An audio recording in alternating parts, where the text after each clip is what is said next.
say hello to a grumpy boy. Actually, he's not grumpy, he was sleeping. But since he was here, I thought I'd bring him over and say hi. And he doesn't really think that was a good idea. So, now I'm covered with cat hair.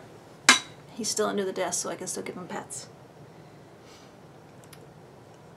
I have been doing my usual odds and ends, hodgepodge, this and that, random assortment of doll things since last week. One of the first things I did after the video last week was some of the things that Ragamuffin Squad sent, the Sanrio clothes, the clone doll, and then one of the clone dolls that Flo sent. I dressed them up. And these are the shorts from the mountain climbers that Haybug sent. So I had fun putting these vintage clones in modern. Are you leaving me now, Chip? Vintage clones in modern clothes. I thought I just took that piece off. There's still little tiny bits of iridescent coated plastic all over the place from that jacket I made for John's Wataru that I showed last week. So, those. And then there are also little tiny bits of tiny gunmetal silver sequins all over the place. I showed you last week I had that sequin tank top that I was missing a bunch of sequins, so I got it cheap at the thrift store, and I was taking it apart so I could sew it, and also I had that leftover cat print cloth from the shorts I made for the kiddo, and it said that I was going to, Chip just jumped on something in another room, I said I was going to combine those into a doll outfit, and that's this. So I used this same pattern again. When I made this pattern, I just thought it would be a fun, easy pattern that other people would use because it was almost too trendy for me. But it turns out that this pattern is really good for weird knit cloth. Well, it doesn't even have to be knit. There's not a lot of stretch to this. For weird cloth that's hard to work with, either because it has weird bulky issues like this or because it falls apart as soon as you look at it, like the sequins on this. But since there aren't a lot of seams, since the arms are cut as one, there's a seam down each side and under each side, and then you have to just finish everything. And in the back there's a seam. So this pattern is good for novelty prints. And of course this will fit a curvy, and this skirt size was made with my regular Barbie skirt, sheath skirt pattern. But I was just digging through my dolls and I ended up putting on this Malibu Francie. So here is the Sparkle Cat outfit. And I still have a lot of this left. I also used some of this to make a pair of little shorts for John's Wataru. And I still have a lot of it left, so I'm sure I will make it into more doll clothes, but the little tiny sequins and parts of sequins everywhere is getting a little old. So that. And I normally try to show you things in the order that I did them, bought them, discovered them, made them, whatever, but we're just going to do random. A few weeks ago I ordered a pair of cheap MSD size heels online for my Tiffany Taylor, because although these shoes do match the outfit fairly well, being brown and neutral, they don't really fit her feet. These are Laura Fina shoes, the Eric sent. Thanks again.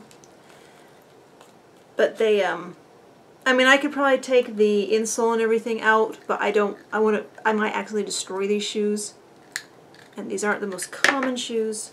So I know she fits MSD sized heels.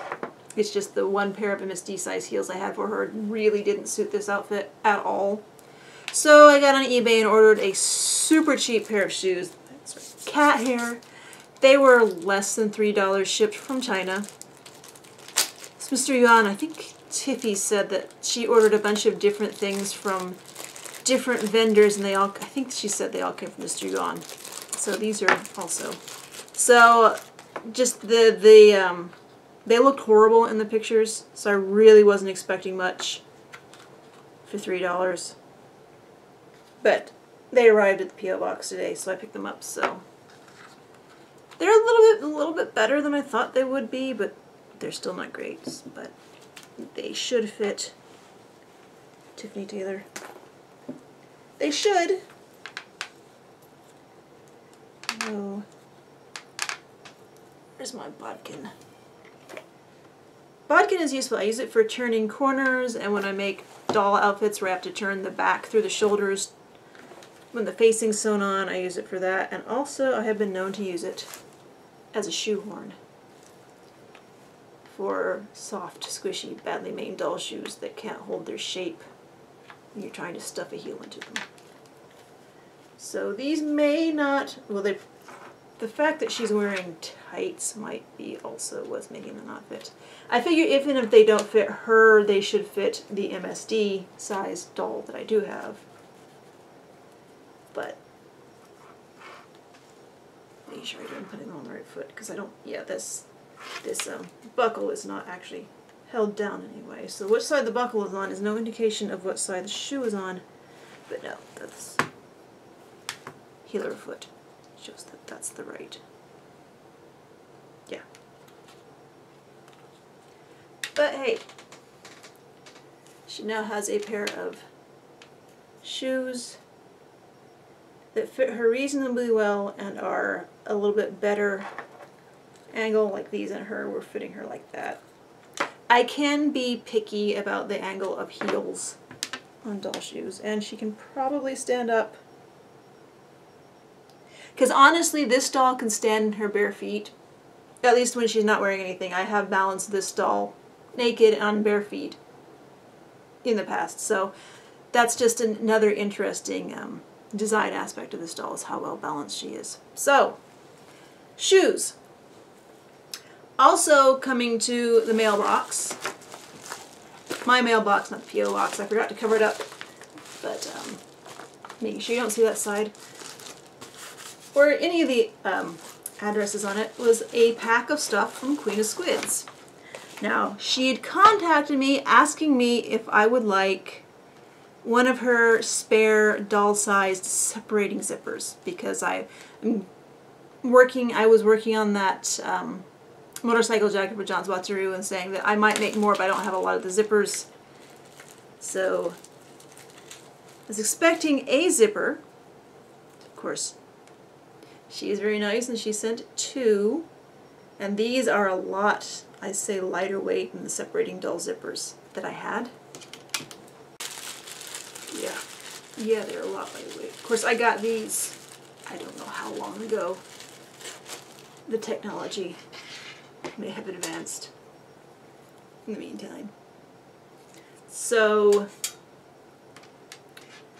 I will eventually get my doll-sized motorcycle jacket pattern, I won't say perfected because nothing I do is perfect, but worked out reasonably, and we'll have some lovely zippers to use for that. So thank you very much, Queen of Squids.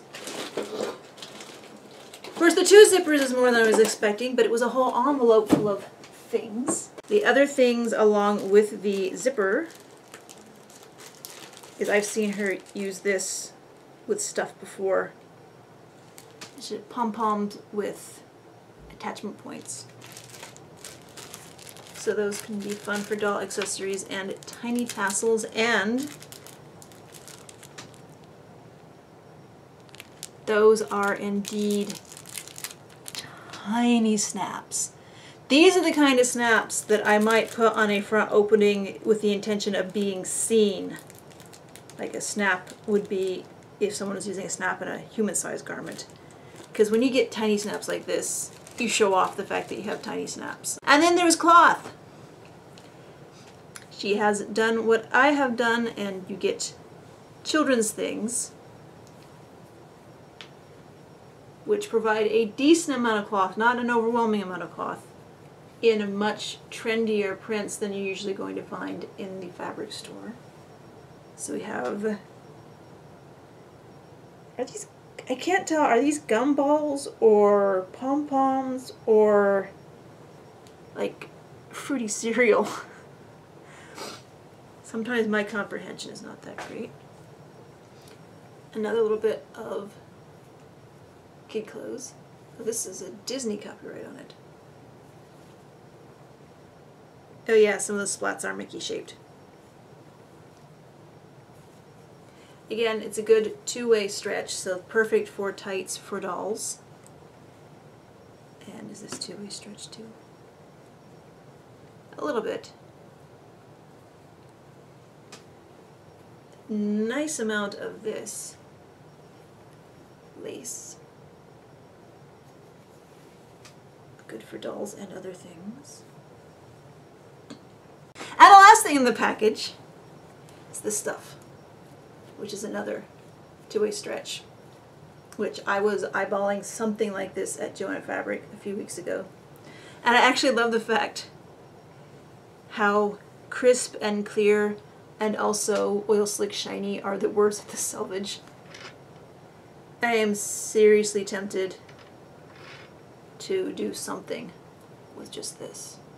Like, I can't remember if I have the camera set up so you can see I have this little bit of odds and ends here. There's some selvage stuff and there's some random bits, motifs cut from cloth. I want to do applique with this eventually somehow, but I'm not sure how.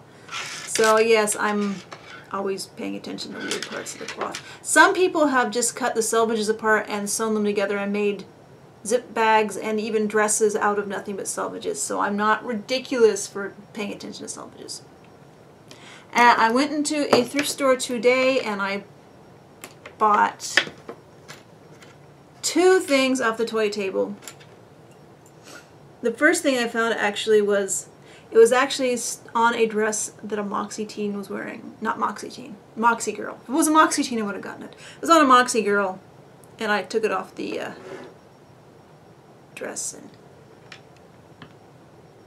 my dad worked for the railroad, so safety stuff like this, I mean, I love these little pins anyway, but stuff like this, safety things for trains that have some nostalgia for me. I have one pin, it's from the 80s, early 80s maybe. It's like done in a kind of sketchy comic book style, and it's a train running into this big old 70s car, and there's like a cartoon explosion star around it, and it says, "Trains can't stop, you can." So I do take train track safety seriously because it's how I was raised, but I was just happy to find this. But also I found my chump. Actually originally found him without his leg, but I dug through the table and found all of them and got his leg back on. It actually kept falling off, but I guess of maybe the heat of the summer because it's stinking hot outside helped get it back together. So the kiddo's not quite as interested in Pokemon as he used to be. He's all about Half-Life right now, but I don't mind Pokemon. So, much help. And then yesterday I had gone in the other direction to the library and I went to that thrift store and I was poking around the toy table and I wasn't seeing anything. And I did see a pair of like older fashionista style articulated arms, and I pulled the whole doll out. And yeah, she has legs, but she also has a video camera in her chest. Video Girl Barbie from... The copyright on her manual online is 2010, but I don't know if she actually was released in 2010 or 2011. But she works.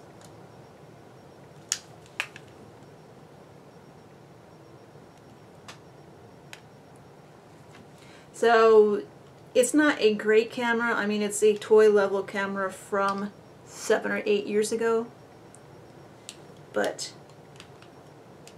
she does have the ability to record sound as well. I don't know if you can see the tiny bit dots under the camera are her, that's her microphone. I mean, it's really not much different than the microphone on my camera. And yes, I am recording right now. So I might add a little bit of this into the video. I don't know if I can do picture-in-picture on my editing software, but we'll see. So mainly I posted a ridiculous video of me annoying the cats. I moved the doll's hand so it was in front of the camera, so it looked like your first-person point of view in a video game, just walking around. So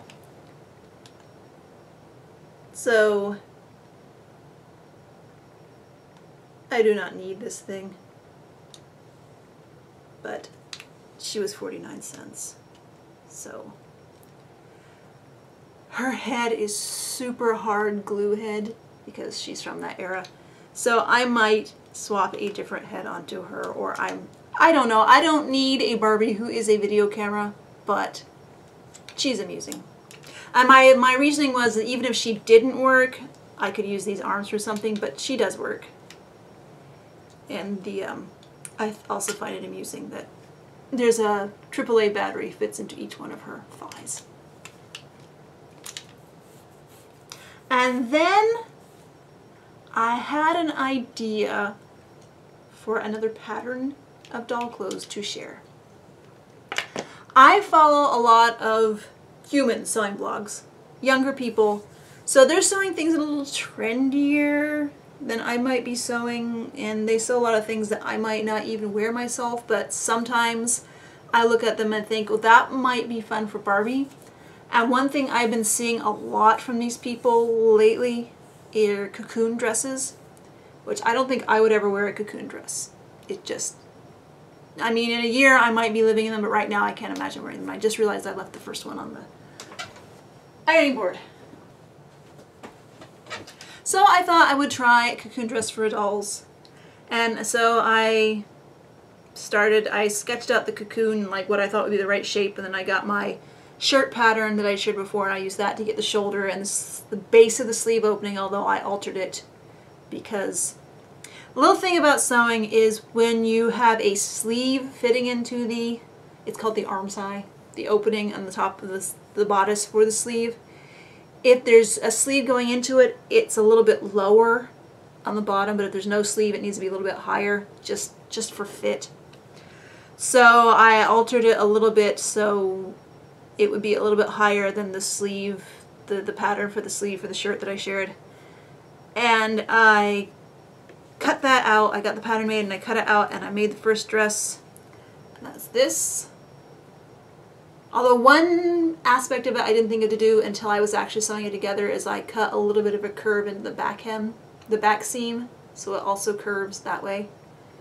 And it's pretty much what I had in mind, except I thought it needed pockets.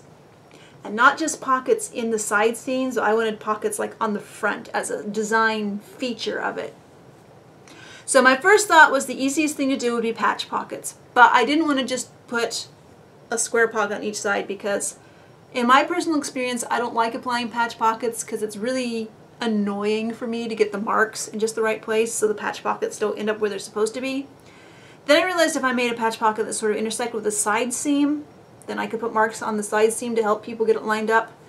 But then I realized I didn't just want square pockets, I wanted sort of a curved pocket. So the next iteration of the dress, I sewed these, I made these sort of flared C shapes, and I cut 4 of each and sewed them two together, front together, and turned them right side out, and line them up with the side seam, and that's this. And I like the pocket placement. I also, well, finish one thought before I go into another. I like the pocket placement, but I didn't like how bulky these are, and I just didn't like the way they looked. So I knew I would be trying another style of pockets.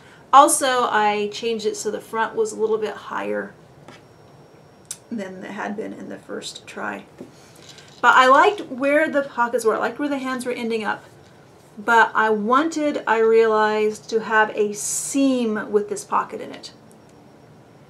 And I wasn't quite sure how I was going to do that. It's not something that I usually sew, so I'm trying to imagine sewing things in my mind and how it would go together. And also how to get this bit, how to get the stuff traced and the seam allowance added and get it. And I finally remembered that I have a light box. So I got that out and turned it on. And you know, it was after dark, so it's dark, and I did remember to close the blinds so if the neighbors happen to look, they wouldn't think I'm too much weirder than they already do. But you know, after the dark, and I have this light box uplighting me, so I'm sure I looked absolutely evil, and I have music playing, and I'm dancing and tracing a pattern, and actually what I came up with worked. This is the first dress that I made from the alterations I made to this basic pattern, with the front a little higher on the light box. And I tried cutting the side at an angle just because it's stripes for a little bit of a detail. So I really liked the way this turned out with the pockets in front.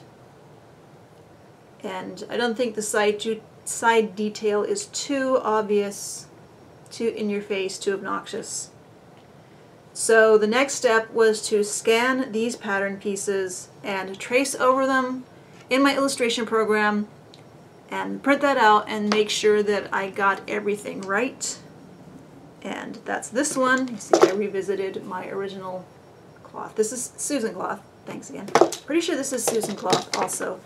This I got is Thrift grab bag cloth, I think. So the pattern is actually all ready to go, but the instructions I have not touched because I got diverted sewing something else for John's Wataru, which I'm not showing people because I do want it to be, I do want some surprises for John. But I wanted to try one more of these, and I'm including the option to have just the plain front like this in the pattern, so I needed to sew one more to make sure that it would work. And also I wanted to show, now to me part of a cocoon dress is that they are very loose, so you see there's quite a bit under the arms on each side of here. So I figured they would fit curvy, so the single piece front is on the curvy body here, and you can see it's still loose, so it still has the proper cocoon dress fit, but it fits on curvy. I decided that she would be the good one to model the one without pockets because she can't reach pockets. I actually had pulled out my curvy, made to move curvy, and I was going to put one of these on her to model, but it didn't really suit her. So I have another cloth picked out to make another one of these dresses for her, but like I said, I got distracted by sewing something for John's Wataru because I wanted to use the thread that I have in my machine, and I wasn't sure if I would have enough of it to sew another one of these dresses and the stuff for John's Wataru, because like I said last week, I can be really lazy about my thread, and I think last week I was going on about how, oh, I don't like to use black thread sometimes. Well, I also get to the times where I'll load up a color and just sew as much as possible with that color. Whether it's completely appropriate or not, these are all sewn with the same very, very light green thread. And it's kind of appropriate, kind of not, but... And I have not taken pictures of these yet. You see, I haven't even properly accessorized them. She's only wearing shoes because I took these shoes off of another doll. So I haven't taken pictures of these yet. I will when I get the instructions written and get that posted, which as of this recording hasn't happened. Maybe by the time this is uploaded, I will have the patterns shared. If it is, I will put a link in the description. If not, then I will still post everywhere I can think of, like eventually put the link in the description if it's not up there immediately, and post everywhere I can think of in the usual places about the patterns. Availability, and I think I've finally run out of things to talk about this week. So next week I will at least probably have the news of getting the pattern shared, and I don't know if I'm getting close enough to being ready to send John's stuff off to him or not, because I can always sew more for him, and I still have thanks sewing, and I still have a lot of stuff to sew. And I'm rambling, but I am hoping that I will have more stuff to show you next week. And we'll find out next week. Thanks.